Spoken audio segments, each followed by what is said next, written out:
Buenas noches. El día de hoy nos acompaña el doctor Juan Felipe Muriel.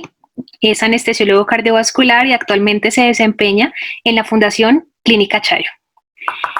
Doctor, bienvenido. Muchísimas gracias. El tema que vamos a abordar el día de hoy son estrategias de manejo del pH en cirugía cardíaca pediátrica. Muchas gracias, Carol, por la invitación.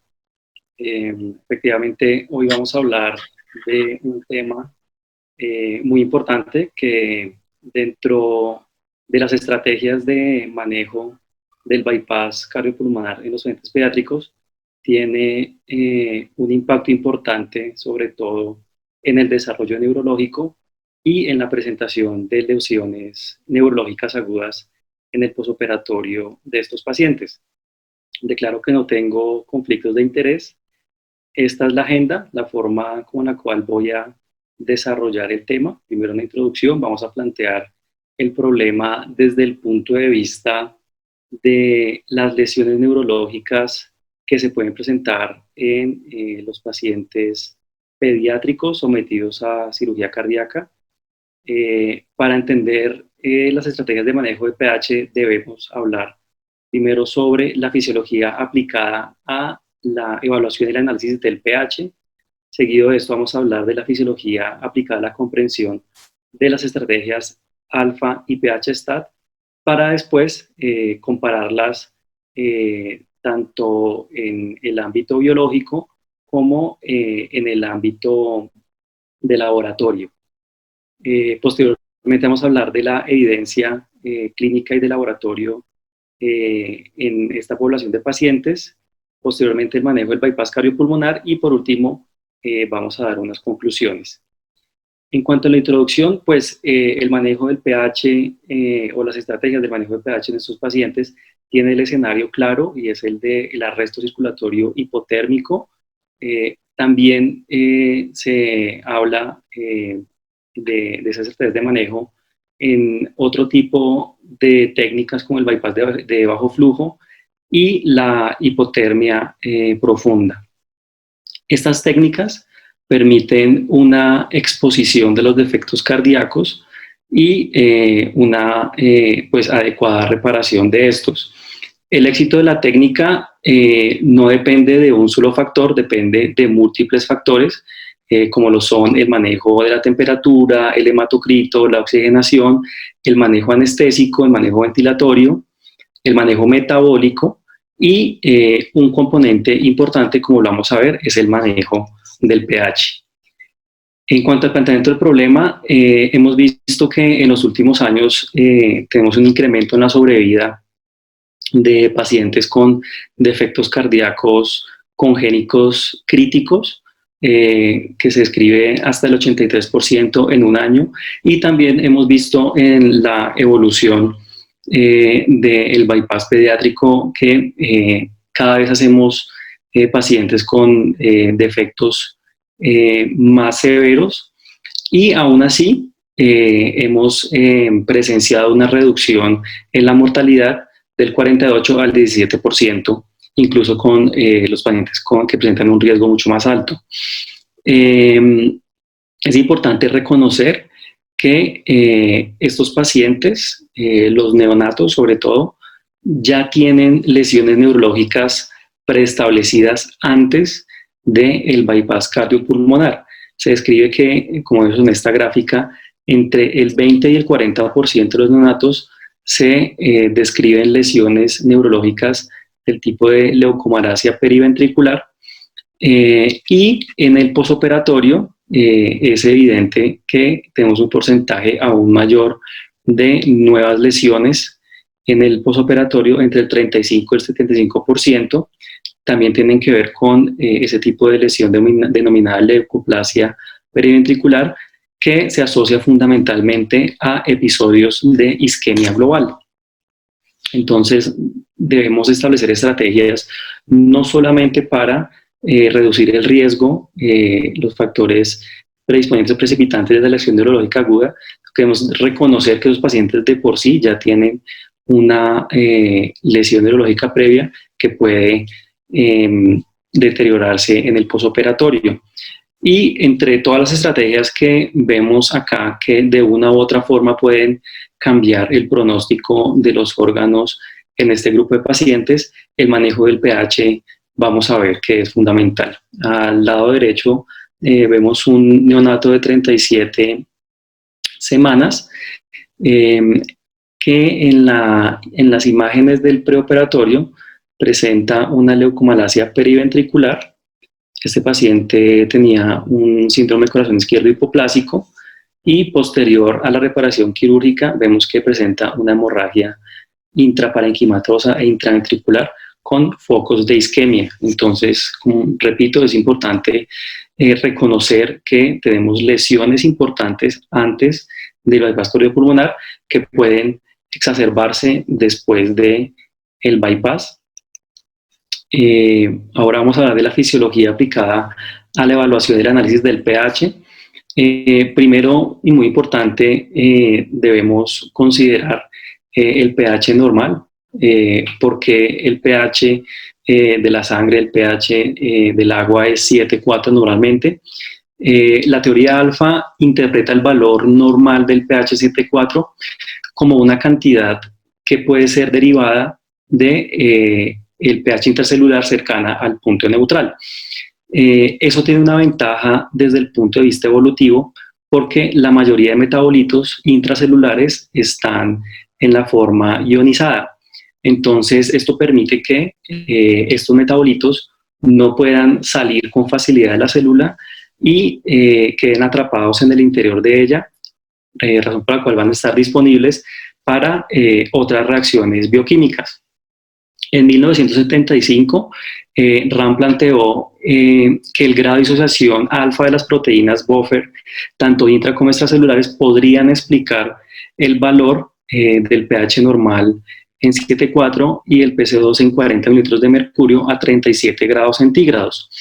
Los mecanismos reguladores del espacio extracelular son considerados cuando se discute este proceso del estado ácido básico y los valores de pH normal y PC2 que conocemos garantizan una función intracelular adecuada. Eso, digamos que visto desde el punto de vista extracelular. Desde el punto de vista intracelular, cuando se evalúa la constante de disociación de los intermedios bioquímicos, se sabe que el pKa para los metabolitos ácidos, como vemos acá, es menor de 4,6 y para las bases es mayor de 9.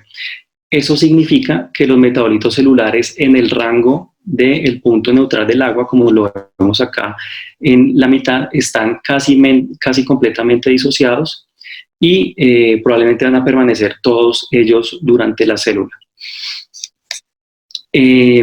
Para descartar, pues digamos, alguna coincidencia, porque digamos que se ha tomado como un dogma que estos son valores normales, quizás impuestos por la naturaleza, se evalúan también los cambios de el pH intracelular en el punto neutral con relación a la temperatura, porque el grado de disociación del agua es dependiente de los cambios de temperatura. Entonces, esa tesis plantea que el pH cambia con la temperatura y de hecho el valor del pH de la sangre con relación a la temperatura cambia en paralelo con el pH neutral del agua, como lo vemos acá en esta gráfica a la derecha. Para los homotérmicos, como nosotros, un valor de pK del agua de 13,6 va a resultar en un punto neutral de 6,8 y ese es el pH intracelular en los humanos. Entonces, de acuerdo a eso se puede inferir que la estabilización del pH intracelular es muy importante porque va a determinar la estructura y la función de las proteínas y de los canales iónicos. Esta función estructural y la estructura de las proteínas puede ser influenciada negativamente con pequeños cambios en el pH. Esa estabilización en el pH se da gracias al sistema buffer, tanto intra como extracelular, como lo vemos acá en la gráfica. Tenemos 3 sistemas buffer, el del bicarbonato, el del fosfato y el del imidazol. Entonces, el comportamiento del valor del pH intracelular observado en los poiquilotérmicos, el cual es orientado hacia el punto neutral del agua, hace necesaria la ayuda de un sistema buffer. Entonces, ese sistema buffer lo que va a hacer es, de alguna forma, anclar ese valor del pH intracelular cerca del punto neutral y va a cambiar el pK paralelo con los cambios de temperatura para poder trabajar con capacidad óptima a todas las temperaturas. Entonces, simplemente lo que va a pasar es que el pK de ese sistema buffer, en este caso el imidazol, va a cambiar de acuerdo a la temperatura paralelo al pK del agua. Ese sistema buffer existe en forma, como lo dije, tanto de proteínas intra como de proteínas extracelulares, y su punto isoeléctrico está entre 4.9 y 7.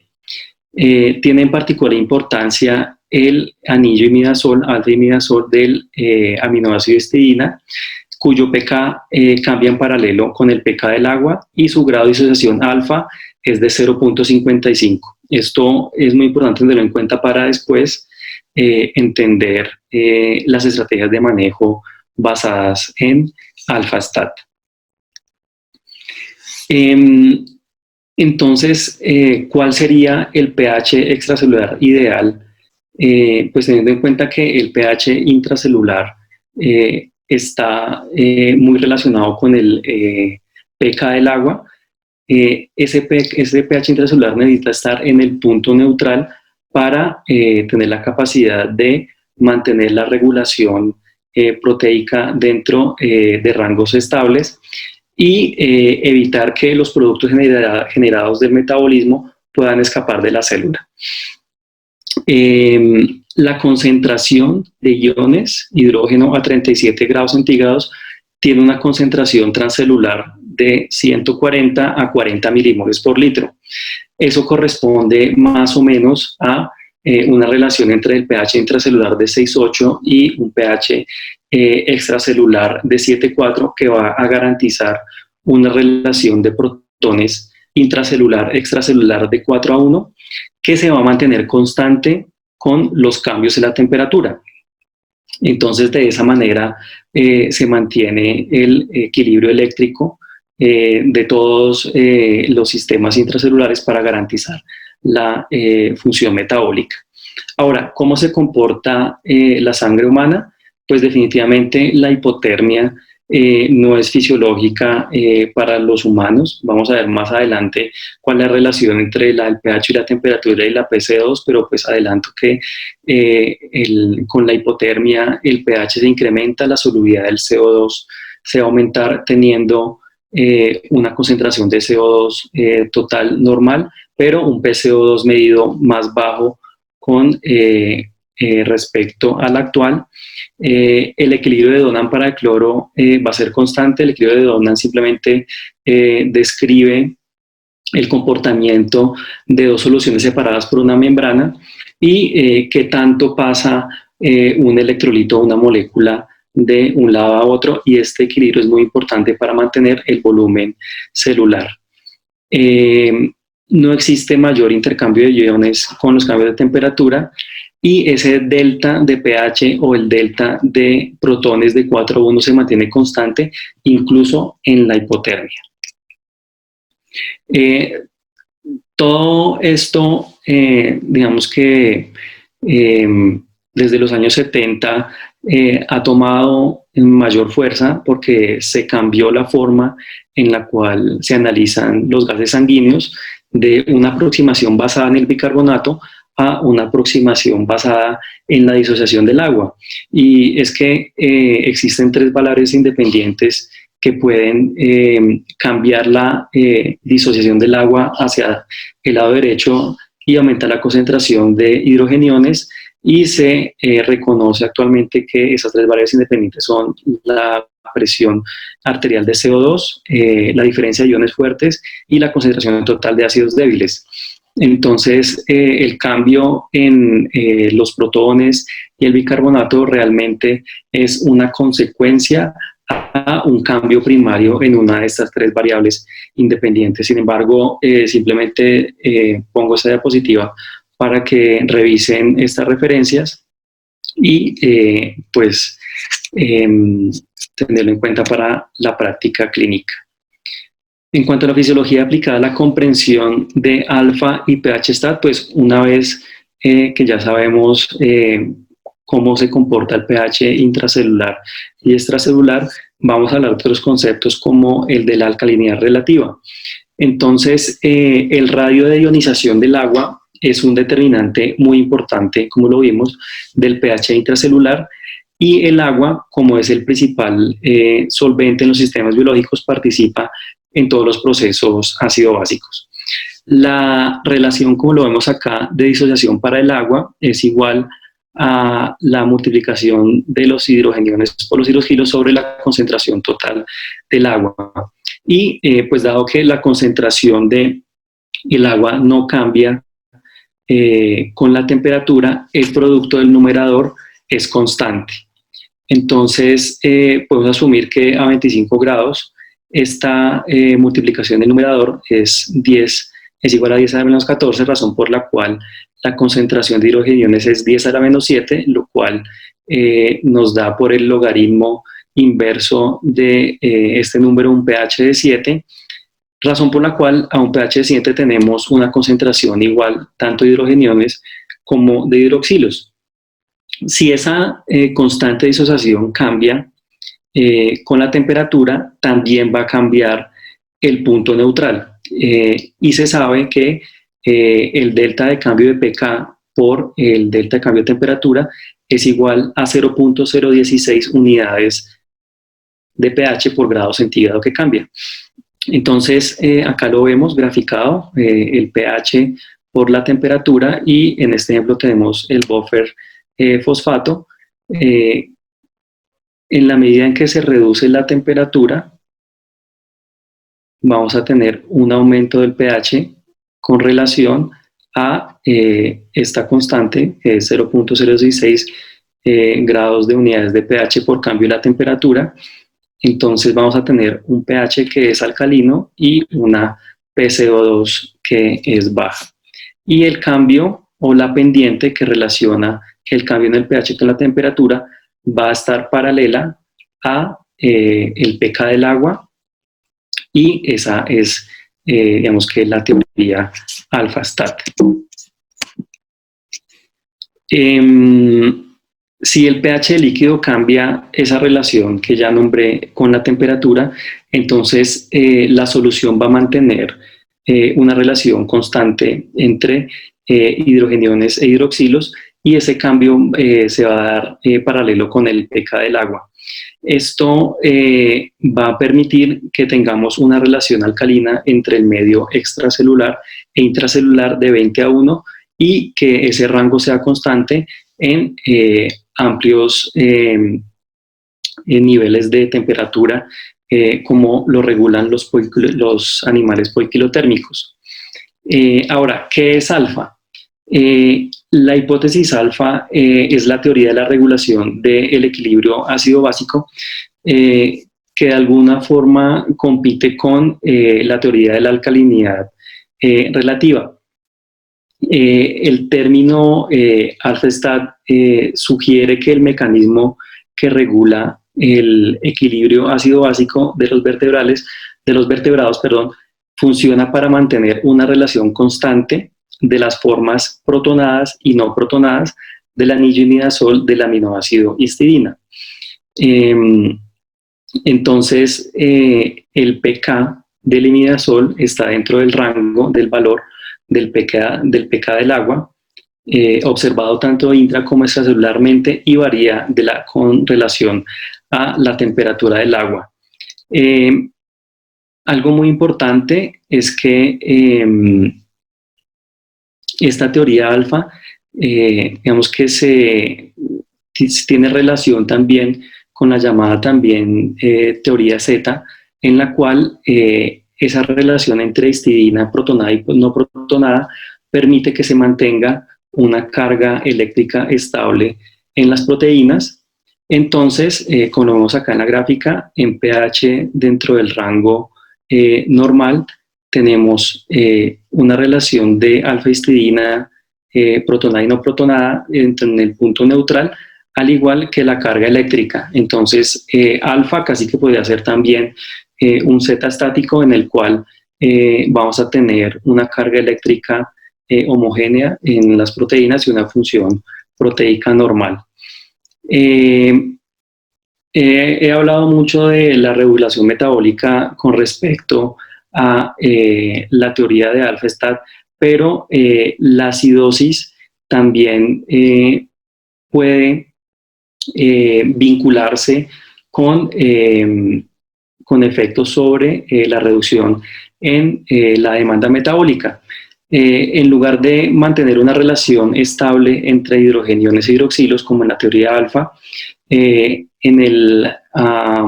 los animales que hibernan, por ejemplo los osos, ellos mantienen un pH estable, lo cual implica un ajuste en el CO2.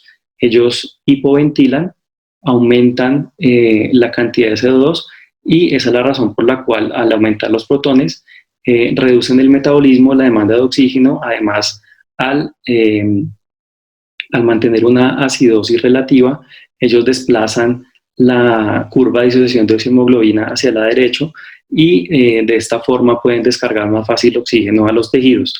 Esto aplica para la mayoría de órganos excepto el corazón y el hígado. Estos dos órganos en los animales que hibernan tienen un funcionamiento alfa-stat. Ahora, en la parte clínica y en la parte técnica, ya vimos que la neutralidad eléctrica es muy importante para la función celular, también mantener un gradiente de protones adecuado. Con la hipotermia vamos a ver un aumento en la constante de disociación y una reducción similar en la concentración de hidrogeniones e hidroxilos, razón por la cual debe haber un incremento en el pH para mantener la electroneutralidad. Esos cambios son mediados básicamente por el CO2, entonces con la hipotermia aumenta la solubilidad del CO2 y vamos a tener un CO2 medido bajo con un pH alto. Acá vemos, este es una gráfica en la cual nos muestra cómo se regula el pH con una estrategia pH-stat, en la cual el pH se mantiene estable en 7,4 y la PCO2 estable en 40 mililitros de mercurio, corregido a la temperatura actual del paciente. Y esto pues necesariamente va a necesitar la adición de CO2 para lograrlo y una acidosis importante, a diferencia de la estrategia alfa-stat en la cual los cambios de la temperatura del pH con relación a la temperatura van a estar paralelos con el pK del agua y vamos a tener un pH alcalino con un PCO2 bajo. Y esta es la forma en la cual se comporta en un sistema cerrado con un CO2 constante el manejo alfa-stat. Vemos que a bajas temperaturas vamos a tener una PCO2 que es baja y un pH que es alto. Esas estrategias de manejo definitivamente van a tener un impacto importante en el flujo sanguíneo cerebral sobre todo, pero también en otros órganos. Ya en la parte técnica, la estrategia pH-stat se refiere a aquella en la cual mantenemos el pH en 7,4 corregido a la temperatura actual del paciente. Es decir, vamos a corregir el pH que es alcalino en la hipotermia con la adición de CO2 para lograr un pH 7,4 y una PCO2 de 40. Y el manejo alfa-stat se relaciona con dejar que el pH y la PCO2 se comporten de acuerdo a los cambios con la hipotermia, es decir, como ya lo he repetido, dejar que el pH sea alcalino y la PCO2 sea baja. Sin embargo, alfa-stat y pH-stat se refieren al método de interpretación, más no al manejo. El método de interpretación, como lo vemos en esta tabla, puede ser corregido o no corregido para la temperatura y no tiene una diferencia, digamos, importante a temperatura normal o hipotermia leve, ya es clínicamente relevante entre 27 y 30 grados. Vemos que nosotros podemos reportar gases corregidos y no corregidos a la temperatura actual del paciente. Entonces, si los corregimos a 37 grados centígrados con alfa-stat, vamos a mantener aquí, por ejemplo, a 20 grados, un pH 7.4 con una PC2 de 40, y corregidos a 37 o leídos a 37 grados centígrados vamos a tener un pH bajo con un CO2 alto. Cuando se corrige a la temperatura actual del paciente, con la estrategia pH-stat vamos a tener un pH en 7.4, una PC2 en 40, y vamos a tener con la estrategia alfa-stat un pH alcalino y una PC2 baja. ¿Esto qué determina? Pues que si usamos la estrategia alfa-stat y no corregimos los gases a 37 grados centígrados, vamos a tener que usar un normograma para corregirlos, y es simplemente usando la fórmula de Rosenthal, que tiene que ver con el cambio del pH con la temperatura, que va a cambiar 0.016 unidades de pH por reducción de grado de temperatura. ¿Qué va a determinar la estrategia de manejo alfa-stat? Que va a acoplar el metabolismo al flujo sanguíneo cerebral. Entonces va a mantener la autorregulación celular y va a mantener estable la carga eléctrica de las proteínas y la función de los canales iónicos. En cuanto a la estrategia alfa-stat, como ya lo dijimos, entonces vamos a corregir el valor del pH a la temperatura actual del paciente para tener un nivel constante en 7.4 y una PC2 en 40, con la adición de CO2 a el gas de la perfusión. ¿Qué va a pasar? Que se va a perder la autorregulación cerebral, va a haber un desacople entre el flujo y el metabolismo cerebral, y siempre queda pues en la mente que va a generar mayor presentación de lesiones cerebrales embólicas. Sin embargo, como vimos al principio de la presentación, la naturaleza de la lesión neurológica en los pacientes pediátricos es sobre todo por hipoxia global, no por fenómenos embólicos. Entonces, esta distinción en la lesión neurológica en pediátricos y adultos es muy importante para después entender qué estrategia de manejo del pH vamos a usar. Ahora, ¿cuál es la evidencia de laboratorio y clínica? Todo empezó en el hospital de Boston antes del año 85. Ellos utilizaban la estrategia de manejo pH-stat para todos sus procedimientos en cirugía cardíaca pediátrica. En razón a todo lo que he hablado de la neutralidad eléctrica, la relación entre protones intraextracelulares para mantener la función proteica, el acople entre el flujo y el metabolismo cerebral, entonces ellos decidieron cambiar su estrategia de manejo de pH, de pH-stat a alfa-stat. ¿Qué pasó? Que después de este cambio en 1985, ellos describen una epidemia de coreatatosis. Se describen 19 casos, 11 de los cuales fueron severos, 4 muertos y 6 casos persistentes. Dentro del análisis de todos estos casos, ellos encontraron que sobre todo 4 factores tenían que ver con la presentación de esta complicación neurológica. Una, la atresia pulmonar. 2, el tiempo en el cual el neonato estaba en arresto circulatorio. 3, los pacientes con colaterales aortopulmonares importantes. Y 4, la estrategia de pH. Ellos encontraron que estos pacientes frecuentemente estaban o habían sido manejados con estrategia alfa-stat. Entonces hicieron una revisión retrospectiva de los pacientes que habían presentado coreatatosis y la compararon con pacientes en ese mismo periodo de tiempo que no habían presentado la complicación. Entonces ellos encontraron que los niños que presentaron la complicación alcanzaron temperaturas mucho más bajas, gastaban mucho más tiempo con esas temperaturas bajas en el bypass cardiopulmonar, y que además de la exposición a una hipotermia profunda prolongada, la estrategia de manejo alfa-stat se asociaba a la presentación de coreatatosis. Voy a presentar un poco la evolución después que se presentó esta, entre comillas, epidemia. Entonces acá tenemos un estudio que compara los resultados neurológicos después del arresto circulatorio hipotérmico.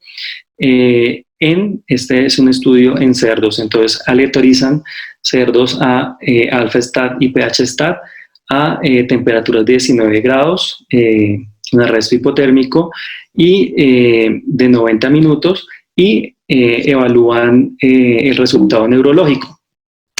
¿Qué encontraron?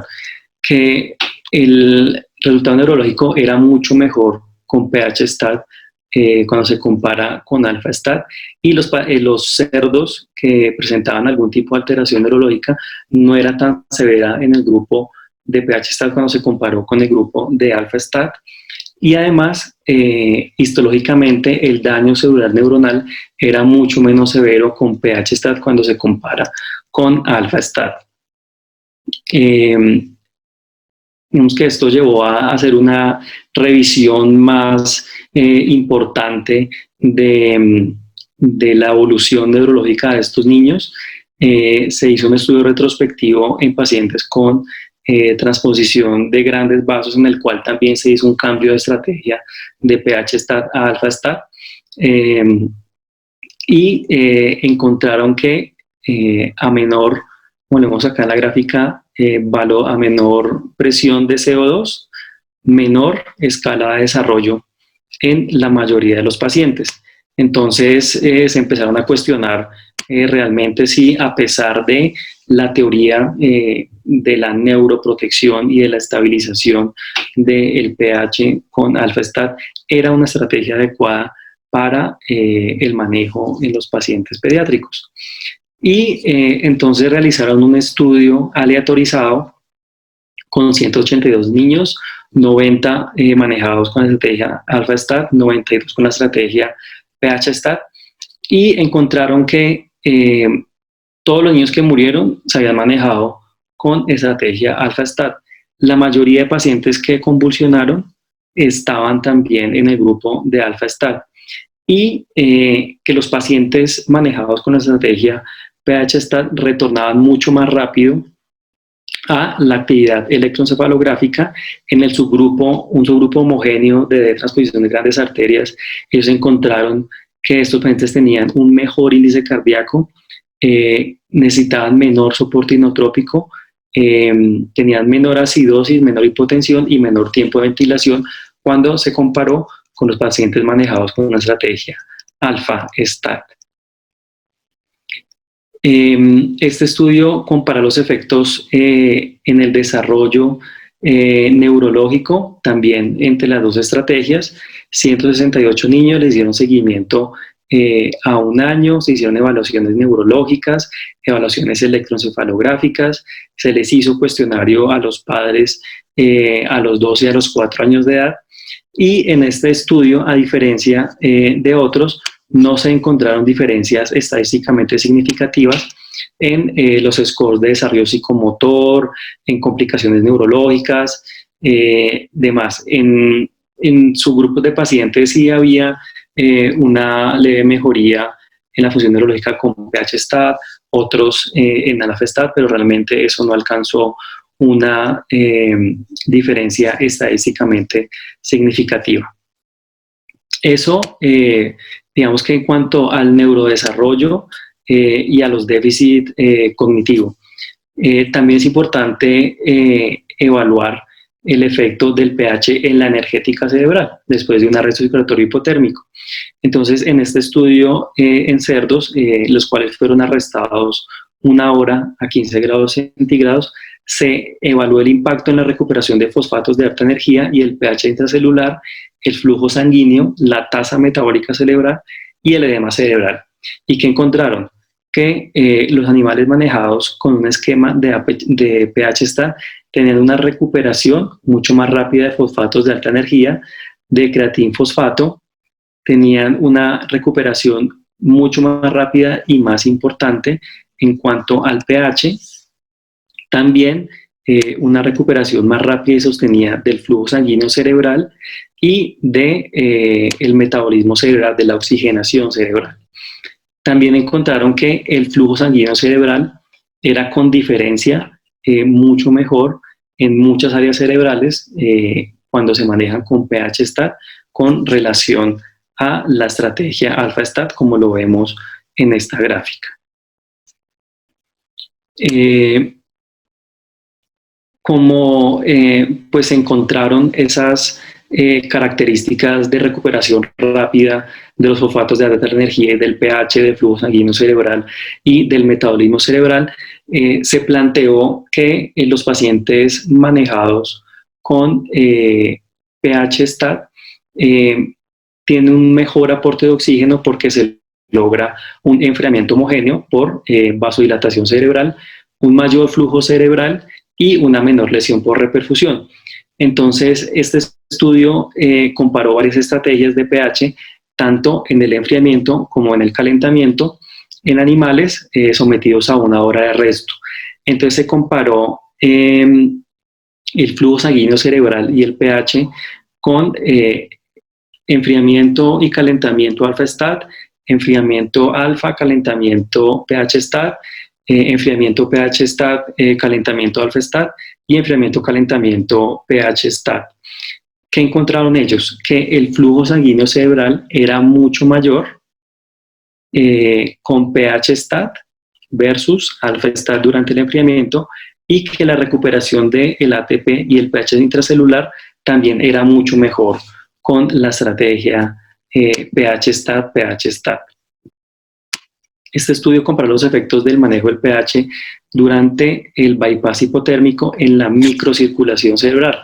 Entonces evaluaron 2 grupos de 5 cerdos y los sometieron a 10 minutos de bypass normotérmico, los enfriaron 40 minutos, los arrestaron por 60 minutos a 15 grados centígrados y después los recalentaron con una estrategia alfa-STAT o una estrategia pH-STAT. ¿Qué encontraron ellos? Que durante el enfriamiento el diámetro microvascular se redujo de una manera importante con alfa-STAT y se incrementó de una manera significativa con pH-STAT, que el diámetro microvascular cerebral fue mucho mejor o mucho más grande con la estrategia pH-STAT. La oxigenación tisular también al final del enfriamiento fue mucho mejor con pH-STAT cuando se compara con alfa-STAT. Y durante la reperfusión, la estrategia pH-STAT resultó en un retorno mucho más rápido a la oxigenación tisular hacia el nivel de base, pero hacia el final la tasa metabólica en las dos estrategias ya era completa. También el lactato al final del recalentamiento era menor con la estrategia pH-STAT. Y acá lo vemos, el diámetro arterioral significativamente diferente entre los dos grupos, mucho mejor pH-STAT versus alfa-STAT. Y la oxigenación tisular también vemos que, sobre todo después de en la fase de recalentamiento, mejor para pH-STAT versus alfa-STAT, aunque al final ya son equiparables. En este estudio de microdiálisis se evaluaron 20 cerdos que fueron a un arresto circulatorio 75 minutos a una temperatura de 18 grados y se aleatorizaron a alfa-STAT o pH-STAT. La sobrevida a 7 días fue el 90% en el grupo de pH-STAT y 10% en el grupo de alfa-STAT. Al final del enfriamiento, la estrategia pH-STAT se asoció con menor lactato y menor concentración de piruvato intracerebral y a una mejor relación entre lactato y glucosa. Después de la reperfusión, la concentración intracelular, sobre todo el lactato, era mucho menor en la estrategia pH-STAT versus la estrategia alfa-STAT. También la estrategia pH-STAT se asoció con una recuperación mucho más rápida de la temperatura cerebral y con reoxigenación después de la reperfusión. Ya hemos hablado de la evolución neurológica, de la oxigenación, de la recuperación de fosfatos de alta energía, del consumo de oxígeno cerebral, pero algo muy importante, y trayéndolo de nuevo acá, como lo vimos en la experiencia de Boston, los pacientes que tienen colaterales aortopulmonares pueden tener digamos, fenómenos de robo de la circulación cerebral hacia la circulación pulmonar durante el bypass cardiopulmonar, y esto afecta negativamente en las estrategias de protección cerebral. Entonces, en este estudio se evaluó la estrategia de pH con relación a la circulación colateral durante el bypass hipotérmico. Entonces se evaluaron 40 niños cianóticos que fueron a bypass hipotérmico bajo las dos estrategias, y evaluaron la oxigenación cerebral y el porcentaje calculado de el flujo pulmonar colateral. ¿Qué encontraron ellos? Que los pacientes aleatorizados a pH-STAT tenían una oxigenación cerebral mucho mejor que los pacientes aleatorizados a alfa-STAT, y que los pacientes aleatorizados a pH-STAT tenían un porcentaje de circulación colateral mucho menor comparado con alfa-STAT. ¿Por qué? Porque el CO2 se comporta diferente en la circulación cerebral y en la circulación pulmonar. Entonces, en los pacientes manejados con una estrategia pH-STAT vamos a tener una vasoconstricción cerebral, una vasodilatación cerebral, una reducción de la resistencia vascular cerebral, y esto va a evitar un fenómeno de robo que probablemente se presente en los pacientes con alfa-STAT, en los cuales vamos a tener una vasodilatación de la circulación pulmonar, una vasoconstricción cerebral y una derivación del flujo hacia la circulación pulmonar, lo cual no va a permitir sobre todo un enfriamiento cerebral homogéneo. Acá lo vemos en estas dos gráficas, el porcentaje de flujo colateral mucho menor en el grupo 2, que es el grupo de pH-STAT, y los niveles de lactato también menores en los pacientes aleatorizados a pH-STAT.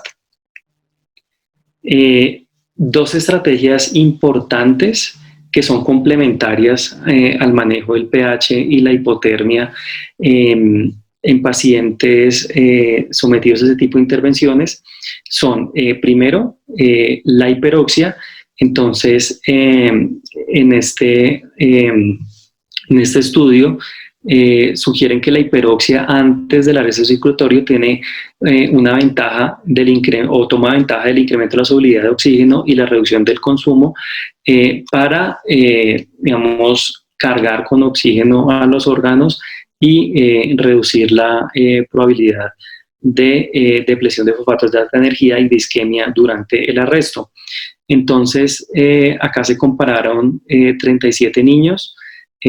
Los grupos de tratamiento fueron alfa-STAT y normoxia, alfa-STAT e hiperoxia, pH-STAT y normoxia, y pH-STAT e hiperoxia. ¿Qué encontraron?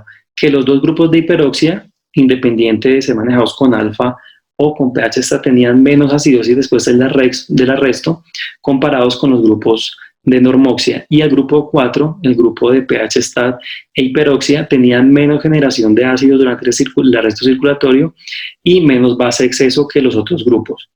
Entonces, ellos concluyen que la hiperoxia antes del arresto circulatorio, con cualquier estrategia, tiene ventaja sobre la normoxia, pero si la hiperoxia se maneja en conjunto con una estrategia pH-STAT, puede tener un impacto mucho más importante en estos pacientes. Acá vemos las gráficas, sobre todo el grupo 4 de pH-STAT e hiperoxia, menor concentración de lactato y una mejor base exceso. Y otra estrategia complementaria que tiene un impacto importante en la neuroprotección es el hematocrito. Definitivamente tener un objetivo de hematocrito por lo menos encima del 30% antes del arresto, durante y después del arresto, tiene un impacto en la microcirculación, en el aporte de oxígeno y en la evolución neurológica de los pacientes. Ya hemos visto entonces las diferencias entre las dos estrategias en cuanto a neuroprotección, en cuanto a aporte y consumo de oxígeno, flujo colateral y demás, pero ¿qué dicen las revisiones sistemáticas? Esta del 2010 evaluó 206 artículos en total, perdón, pero de estos 16 representan la mejor evidencia para responder la pregunta de cuál es la mejor técnica de manejo de pH en pacientes que son sometidos a arresto circulatorio hipotérmico, si pH-stat o alfa-stat. Entonces, aquí digamos que fue un 50 y 50 entre mejor metabolismo cerebral con alfa-stat versus pH-stat, en evolución neurológica pH-stat, alfa-stat, pero realmente lo importante de esta revisión es que cuando se compararon los estudios con respecto a la edad, se encontró en los artículos que tenían mayor nivel de evidencia que la estrategia pH-stat definitivamente tiene un mejor desempeño en la evolución en los pacientes pediátricos, ¿sí? Y en los pacientes adultos, la estrategia alfa-stat tiene una mejor evidencia. Esto simplemente, como ya hemos dicho, la naturaleza de la lesión neurológica en los pacientes adultos es más por mecanismos embólicos. Entonces, al acoplar el flujo con el metabolismo con la estrategia alfa-stat en los adultos, pues va a reducir o a limitar la carga embólica en esos cerebros, diferente a lo que pasa en los niños, que la causa de la lesión neurológica no es embólica, sino que es sobre todo isquémica. En esta revisión sistemática del año 2012, digamos que no le dan un nivel de evidencia importante al manejo del pH. Dice que no hay datos que demuestren superioridad de una estrategia sobre otra, que realmente lo que tiene impacto, o se encontró que tiene impacto en estos niños, es el hematocrito, que probablemente uno no debe permitir que los pacientes alcancen un hematocrito por debajo de 24, y su objetivo debe ser por lo menos el hematocrito de 30. Ellos también refieren acá que no hay una diferencia en las estrategias de calentamiento ni de enfriamiento, que el control glicémico definitivamente no debe ser estrecho, se debe evitar la hipoglicemia en los pacientes pediátricos, que la neuromonitoría es importante, pero el NIRS, digamos que no cambia los resultados, aunque sabemos que la perfusión guiada por el NIRS puede permitirnos manejar todos los determinantes del aporte y del consumo de oxígeno cerebral de una forma adecuada, y nosotros realmente vemos cambios en la oxigenación cerebral cuando manipulamos todas estas variables. Sin embargo, pues aquí dice que no hay una mejoría en los resultados. Dice que entre las tres técnicas de perfusión empleadas en cirugía neonatal, el arresto circulatorio hipotermia profunda, las perfusiones cerebrales anteroras o retrógradas o el bypass de bajo flujo, no hay una superioridad en una con respecto a otra, pero pues sabemos que definitivamente es mejor asegurarle al cerebro algún tipo de perfusión durante el arresto para reducir la presentación de complicaciones. En resumen, en pacientes pediátricos, la estrategia pH-stat logra una mejor supresión del consumo metabólico cerebral de oxígeno cuando se compara con la estrategia alfa-stat en este grupo poblacional, casi de 40%, por su efecto sobre la circulación cerebral, logra un enfriamiento homogéneo al desplazar la P50 en la curva de disociación de exhemoglobinas al lado derecho va a mejorar el aporte de oxígeno a los tejidos. Vimos cómo se comportan las colaterales aortopulmonares con ese tipo de estrategia, entonces definitivamente tiene un impacto importante. Y el pH está también proporciona una mejor saturación de oxígeno cortical, una recuperación mucho más rápida de la actividad electroencefalográfica, del pH intracelular y de los fosfatos de alta energía. Ahora bien, ¿cómo es el manejo del bypass cardiopulmonar? Muy importante, la monitoría de la temperatura. Debemos contar con un sitio que nos refleje de alguna forma cuál es la temperatura cerebral. Entonces, la temperatura nasofaringea en este caso va a ser muy importante, pero también vamos a tener que compararla con la temperatura rectal, con la temperatura a la salida de la oxigenación, del oxigenador arterial de la circulación extracorpórea. Además de la estrategia del manejo del pH, podemos adicionar vasodilatadores sistémicos para mejorar el enfriamiento a nivel sistémico. Vemos que tendría un papel importante el uso de mirrinone también en cirugía cardíaca congénita. Sabemos que reduce la presentación de síndrome de ahogas en el postoperatorio y por su efecto vasodilatador puede mejorar también el enfriamiento. Cuando equilibremos la temperatura a 18 grados, que puede tardar entre 20 o 30 minutos, quizás un poco más si tenemos colaterales aortopulmonares, vamos a realizar el arresto. Esto previo a la administración de fármacos que puedan reducir aún más el consumo metabólico cerebral de oxígeno, como pueden ser propofol, tiopental. También debemos asegurar que vamos a reducir el riesgo de convulsiones en el postoperatorio. Como vimos que no existe diferencia entre las estrategias a 37 grados a hipotermia leve, vamos a iniciar la estrategia pH estar a 30 grados, vamos a optimizar el hematocrito y vamos a ajustar los flujos de oxígeno y CO2 para lograr nuestra estrategia basados en el normograma que les presenté.